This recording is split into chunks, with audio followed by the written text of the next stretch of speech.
கௌசி தெருவுக்கிட்ட நெருங்கியாச்சு. மணி கரெக்டாக 11:40. சர்ப்ரைஸ் பண்ண போகலாமா? பர்த்டே விஷஸ் பண்ண. மணி கரெக்டாக 11:45. அவளுக்கு விஷ் பண்ண போயிட்டுருக்கோம். கௌசிக்கு விஷ் பண்ண போயிட்டுருக்கோம். கௌசி வீட்டுக்கிட்ட தான் உட்காந்துருக்கோம். அதான் கௌசி வீடு. இன்னும் 10 நிமிஷம் இருக்குது 12 மணி ஆகிறதுக்கு. Wait and see. பர்த்டே கேளை நோக்கி நம்ம போகலான்னு பார்த்தா பர்த்டே கேள் நமக்கு சர்ப்ரைஸ் கொடுக்குறா. சிமிக்கி தானே பழகுறம் பாரு கவிதை. காதோரம் லோலாக்கு கதை சொல்லுதம்மா.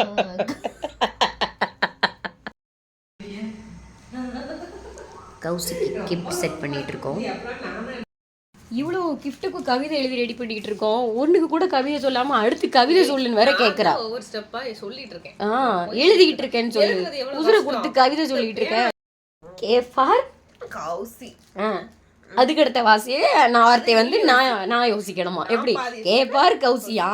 இந்த கீக்கு வந்து நான் யோசிக்கணுமா? எந்த ஊர்ல உண்டு? பாதி பாதி நான் சொல்றேன். ட்ருஸ்ட என்ன சொல்றா? இவ என்ன அளவாக்கா? அப்படி இந்த பொட்டுக்கு எழுது அப்படி கேக்குறேன். பொட்டு அப்படிங்கிறா. பொட்டு தானே சார் சொல்ல முடியும். நான் இதைத்தான் எழுதுவேன். இந்த டைலாக் தான் எழுதுவேன். பொட்டு வைத்தாலும் இந்த சாந்து போட்டு தாத்தா வச்சதுக்கு ஈடாகாதுன்னு நான் சொல்லியிருக்கேன். இதைத்தான் நான் எழுதுவேன். இவ என்ன சொன்னாலும் சரி நான் இதைத்தான் எழுதுவேன். இந்த கீச்சு இதுக்காவது யோசிடி. ஏதாவது ஒண்ணுக்காவது யோசிடி கவிதை. மலர்ந்து கிடந்து சிரிக்கிறா பாரு. எழுத மட்டும்தான் இருக்கா. அவன் மூலம் அப்படி ஃப்ரெஷ்ஷா இருக்கு. இல்ல அவங்க கவிதை சொல்றாங்க. 1000 பொட்டு வச்சாலும் இந்த சாந்து போட்டு ஈடாகுமான்னு கேட்டிருக்கேன். அப்ப கரெக்டான டைலாக். சூப்பர் கவிதை. அத கூட வேணாம்னு சொல்லிட்டு அடுத்ததுக்கு போறா.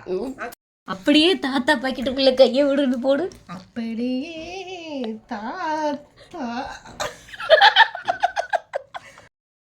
இடதுபுறம் இருக்கும் ரூமுக்கு அது உள்ள உண்டு இருக்கு இருக்கு இருக்கு இருக்கு.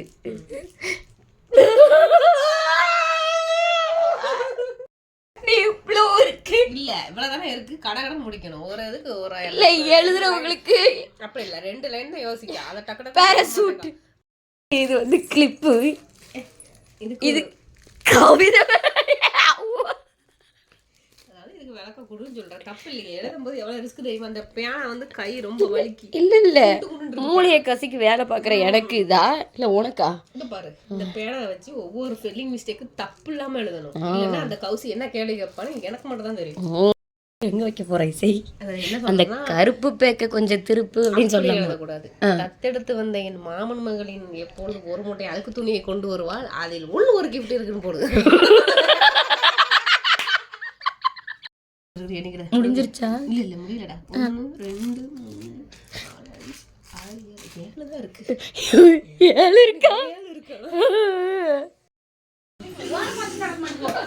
யாரோட காப்பி போடுனது எல்லாம் கோலங்க அந்த ரெடி பண்ணி வச்சிரேன்.